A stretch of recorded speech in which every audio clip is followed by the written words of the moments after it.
Turma, ano passado, né, a gente já estudou todas as estruturas aqui, ó. Estudou sobre a raiz, né? A gente viu as funcionalidades delas, tá? Qual a sua função, né? Para que serve, né? Que eu falei para vocês que a raiz, né, tem função de fixação, sugar os nutrientes, né? Absorção de nutrientes do solo através de suas raízes, né? Mas as raízes servem tanto para fixar, para absorver e também para armazenar nutrientes, né, que servem de reserva energética, ok? Falei também para vocês, né, como é a classificação das raízes, ok? Que a sua classificação não, a sua morfologia, a sua estrutura, né, ela é dividida em três: zona de ramificação, zona pelífera e zona de crescimento. Na zona de ramificação, a principal função é sustentar esse vegetal ao solo. A zona pilífera é a zona de absorção, ok? De absorção de água e sais minerais. A zona de crescimento já diz, né, turma? Crescimento. Só que esse crescimento é de geotropismo negativo. Ele vai ao fundo, né? Ele vai ao centro da Terra. Não é quer dizer que ele vai chegar no centro da Terra, né? Mas vocês entenderam o que eu quis dizer, né? Ele vai ao fundo, ok? Por que, professor, ele tem que ir mais ao fundo? Ele vai mais ao fundo, que é para captar água. Falei do tipo de raiz, né, que são de dois tipos, a raiz axial e a raiz fasciculada, né? A raiz axial é aquela raiz que vai mais profunda, né? Ela não tem ramos.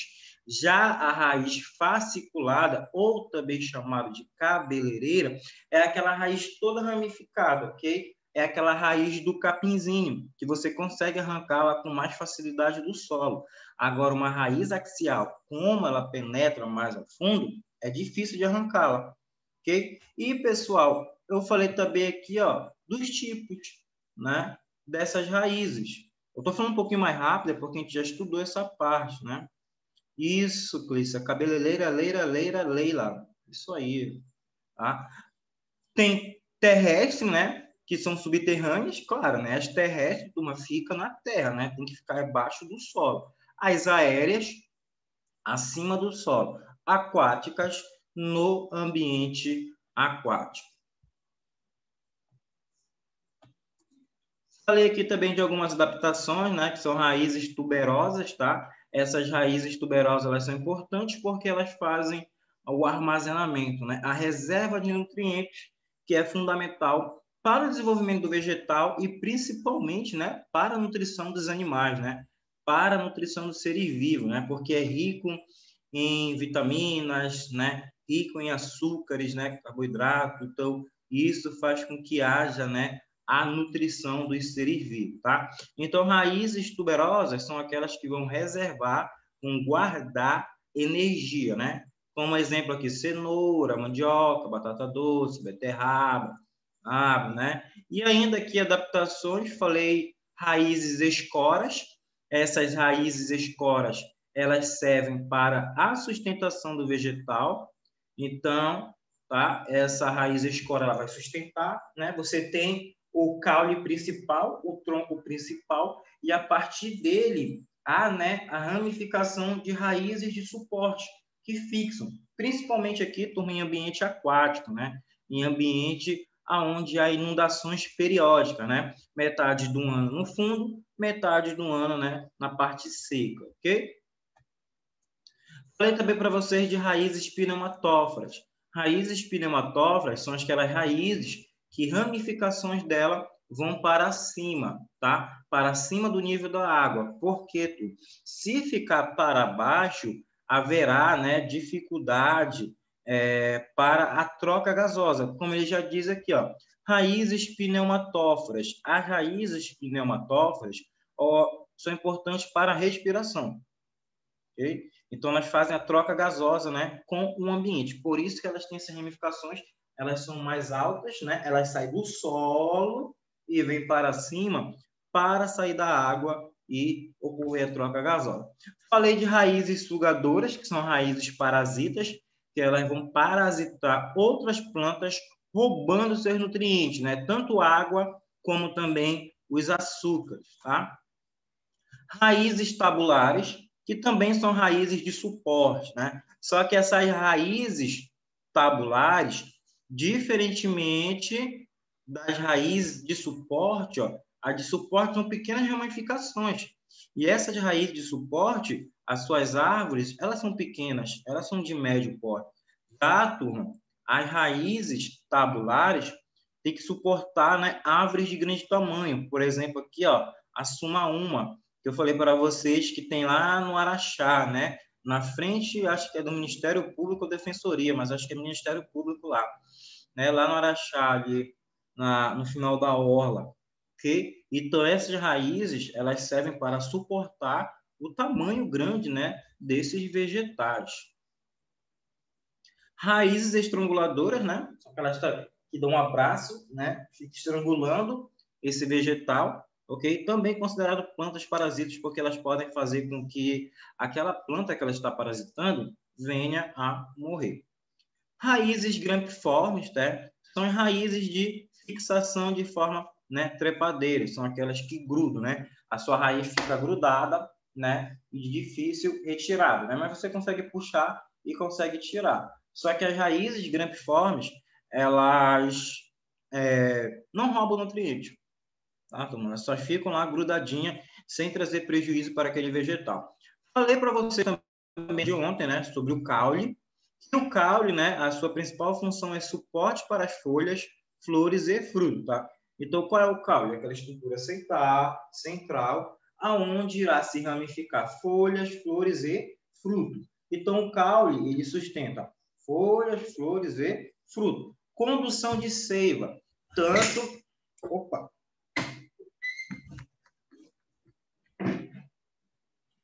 a seiva bruta, mas vou ajeitar aqui, então.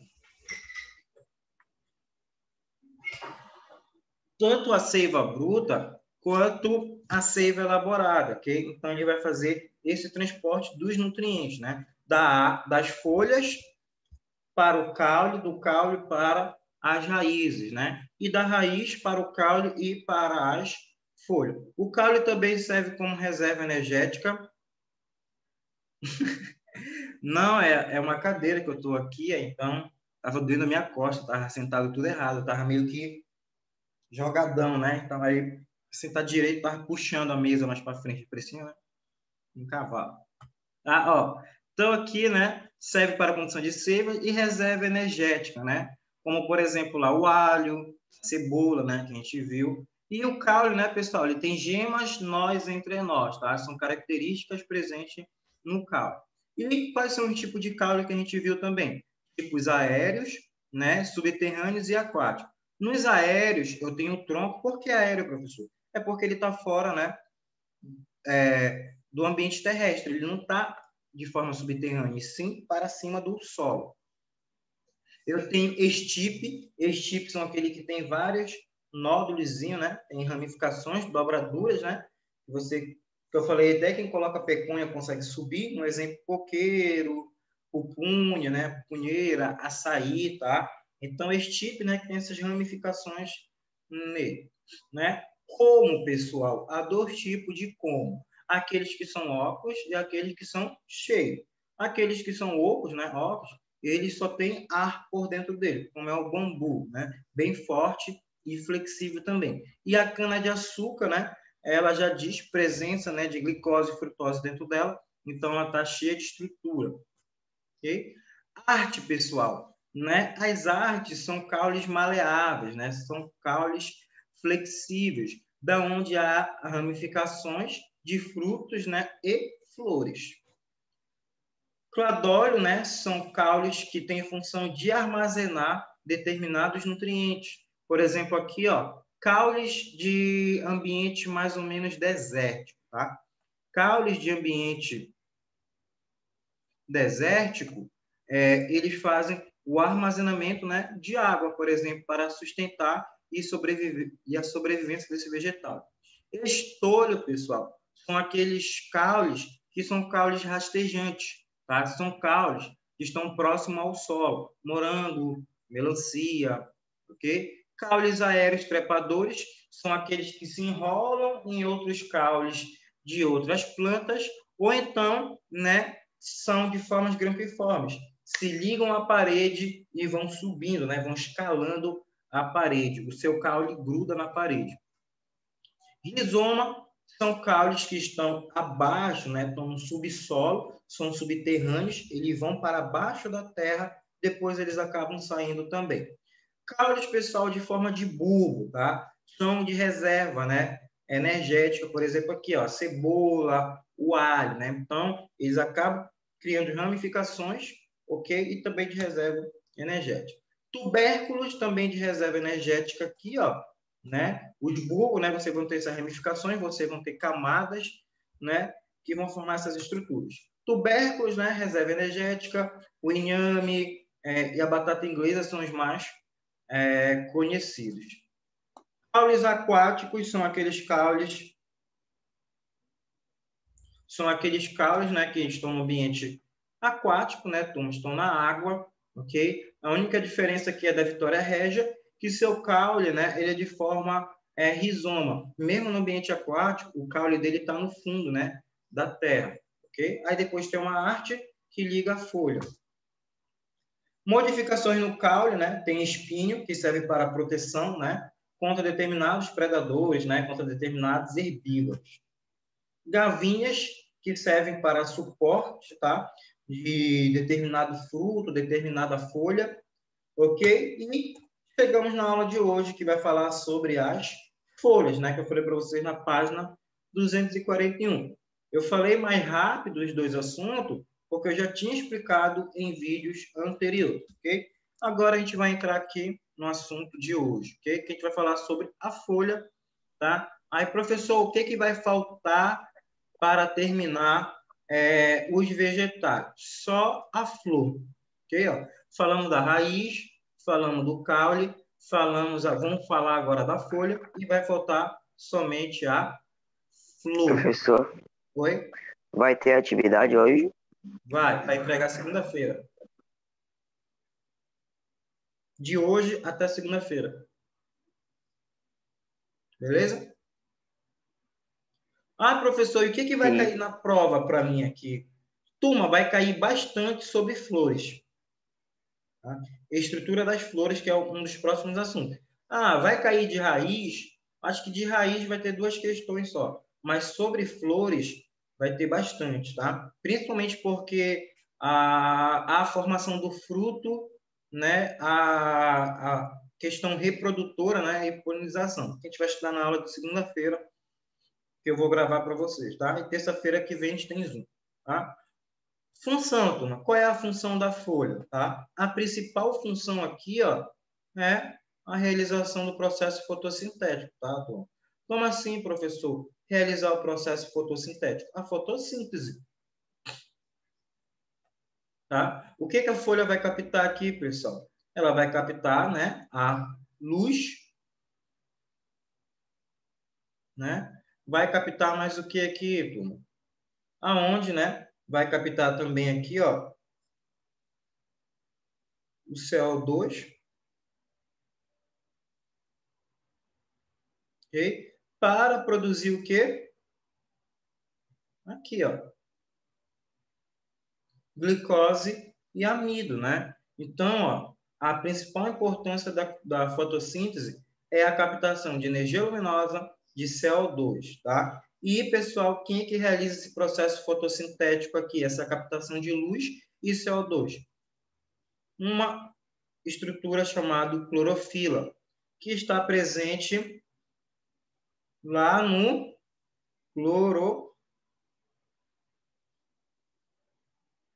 cloroplasto, tá? Então, dentro do cloroplasto, você tem a clorofila, que é um pigmento verde que vai realizar o processo fotossintético. Agora, eu estava gravando uma hora antes, eu estava gravando o mesmo assunto, só que era fotossíntese para o convênio. Então, vocês vão estudar fotossíntese aonde? Vocês estão estudando agora, né? No 7º ano, vão estudar no convênio, vão estudar no 7º, primeiro ano, segundo ano e convênio, né? Vocês acabam estudando esse processo fotossintético, ele é bastante importante e é cobrado no Enem, né? E, pessoal, qual é o resultado final da fotossíntese? A produção da glicose, a produção do açúcar, tá? Então, aqui, ó, o resumo aqui, ó, a absorção de água e sais minerais. Ah, professor, quem é que absorve aqui água e sais minerais? Vou colocar só um R aqui. A raiz. A raiz faz a absorção de água e sais minerais. O gás carbônico, quem absorve ele é a folha, como a gente acabou de ver, né? A folha é ela, né, que vai absorver o gás carbônico e também aonde irá entrar a energia luminosa. O que vai acontecer, pessoal, nesse processo final? Irá produzir açúcar, irá liberar água e principalmente aqui, ó, o oxigênio, tá? Que é para a nossa respiração. Sem oxigênio, a gente não consegue respirar. Ah, professor, mas eu já fiquei sabendo, você já falou lá no segundo bimestre que o pulmão do mundo não são os vegetais, e sim as algas. Sim, as algas são responsáveis por 70% do oxigênio. Só que elas fazem diferente. Elas pegam, né, aquele oxigênio disponível na água e acabam liberando, tá? Para a atmosfera. Então, elas pegam aquele oxigênio que está na água e acabam mandando ele para fora. Ah, professor, e por que tem que ter luz solar? Por que tem que ter energia luminosa? Porque, turma, qual é a função aqui da luz, ó? Para que serve essa luz? Você não tem a água, você tem aqui, ó, H2O. Você tem um H2O. Essa luz, turma, ela vai incidir aonde, né? Você tem um sol aqui, né? Você tem um solzinho, né? Aqui, né? E esse sol manda energia luminosa. Quando a planta faz a absorção, ó, vem aqui, ó, a energia luminosa. Ó, quebrou a água. Por que ela quebra a água, pessoal? Qual é a função do Sol? A função do Sol, não, da energia luminosa emitida pelo Sol. Quebrar a molécula de água. Quando quebra, professor, o que acontece? A água, quando ela quebra a água, o hidrogênio fica na planta e o oxigênio vai para fora da planta. Ah, professor, então quer dizer, eu vou colocar o E aqui, né, de externo. E o D aqui, ó, né? E o I de interno, né? Então, professor, quer dizer que o oxigênio que a gente respira é proveniente da água? Sim. Antigamente, pensava-se que o oxigênio era proveniente de quem? Do CO2.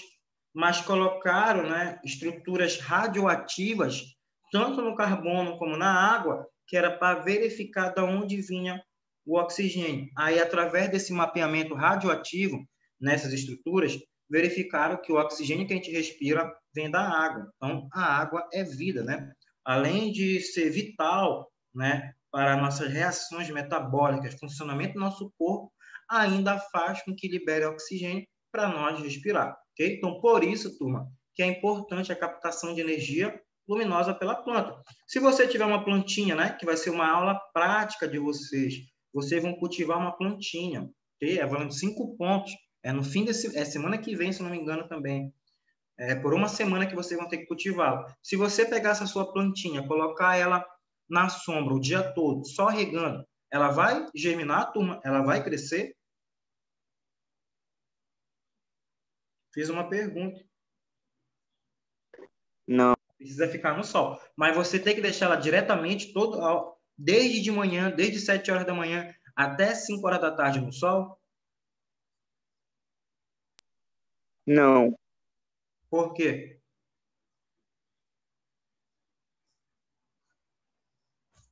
Pode fazer com que ela acabe morrendo, né, turma? Então, o excesso de luminosidade, ele também, tudo que é excesso, né, acaba fazendo mal, né, até para o vegetal.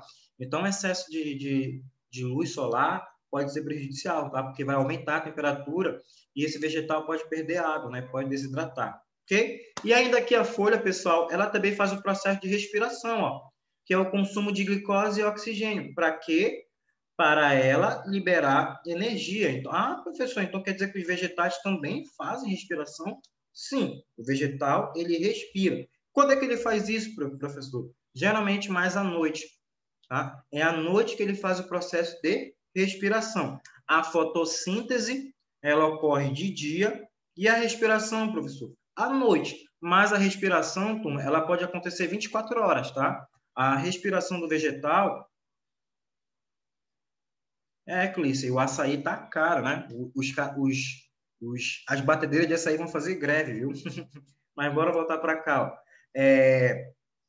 A respiração, tá, turma? Ela pode acontecer aqui, ó, tanto de dia como de noite, viu? A fotossíntese, ela ocorre de dia. À noite não, né, pessoal? Tem luz solar à noite?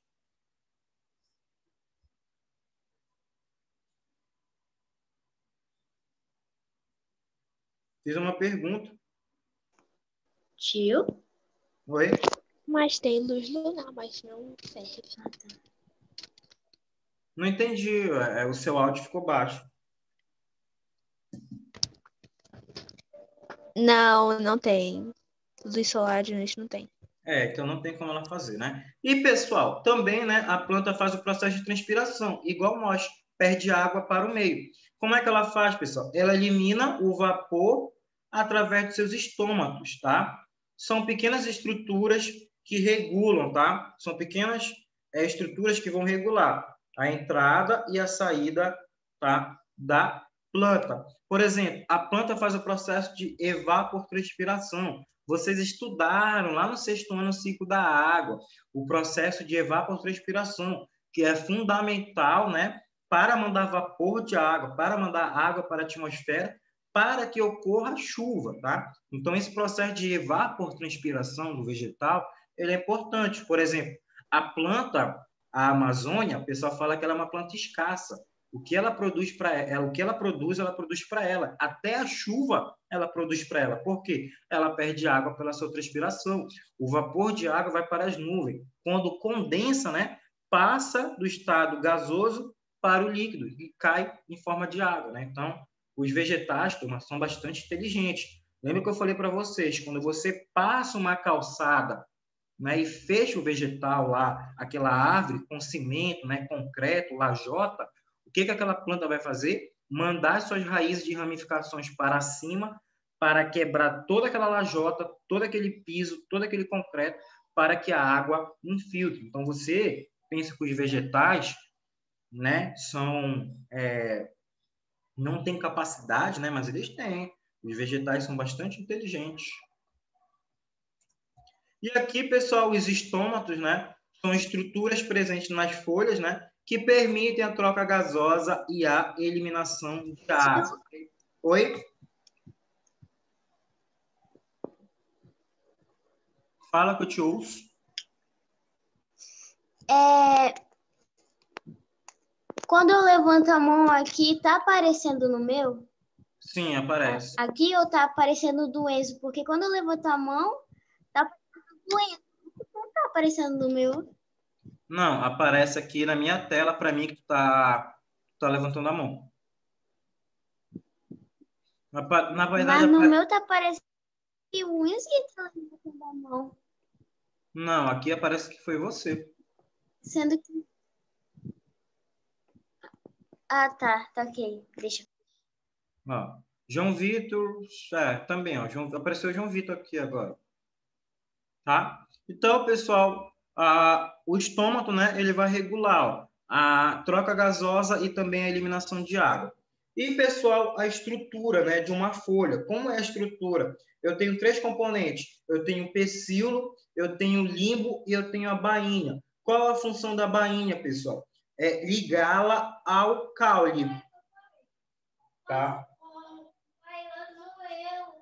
Daqui a pouco eu vou lá contigo. Tá? Então, aqui, pessoal, a bainha vai ligar, ok, folha ao caule. E você tem o pecíolo, ok? Qual é a função do pecíolo, tá? Além de sair do caule, é ele que vai ligar o limbo, a folha em si, tá? Então, você tem o quê? O limbo, a bainha e o pecíolo. E a folha incompleta, né? Folha incompleta é aquela que estão ausentes pelo menos um dos 3 estruturas básicas, né? Ah, não pode estar a bainha, não pode estar o pecíolo e às vezes nem o limbo, né? Mas o limbo é raro, ok? E, pessoal, aqui eu tenho folhas diferentes, né? Que são folhas césseas e folhas invaginantes, né? Que as folhas invaginantes, ela não tem aqui, ó, pessoal, a bainha, né? Olha como ela está ligada, ó, diretamente ao caule, ok? E, pessoal, as folhas possuem nervuras. Quais são as funções das nervuras, né? Possui vasos condutores. Não há produção de glicose aqui, ó, na folha, a produção de glicose. Então, essas nervuras fazem com que essa glicose, né, passe, né, para... Hello, teacher. Oi, né, passe até o caule e do caule leve, né, para a raiz ou fique no caule, ok? Ou possa ir para a flores, tá? Então, nervuras, né, são estruturas que possuem vasos condutores. Tudo bem, Emily? Tá? E, pessoal, quais são os tipos de nervura? Eu tenho 2. Ó. Eu tenho as paraliníveas e eu tenho as reticulinérveas, né? Eu tenho 2 tipos, paralíneas e reticulíneas, tá? As paralíneas são as folhas cujo limbo apresenta nervura paralela, ok? E, pessoal, eu tenho as reticulíneas que apresentam nervuras ramificadas, ok? Então, tá, ó, se ramificando, ó. Então, aqui, né? Deixa eu mudar de cor. E aqui, ó, tá? São 2 tipos de nervura que eu vou encontrar no vegetal, ok? Aquelas que vão se ramificar e aquelas que vão estar paralela ao vegetal. Essa aqui parece até a espada de São Jorge, né? Apagar e passar para o próximo slide. Deixa eu ver.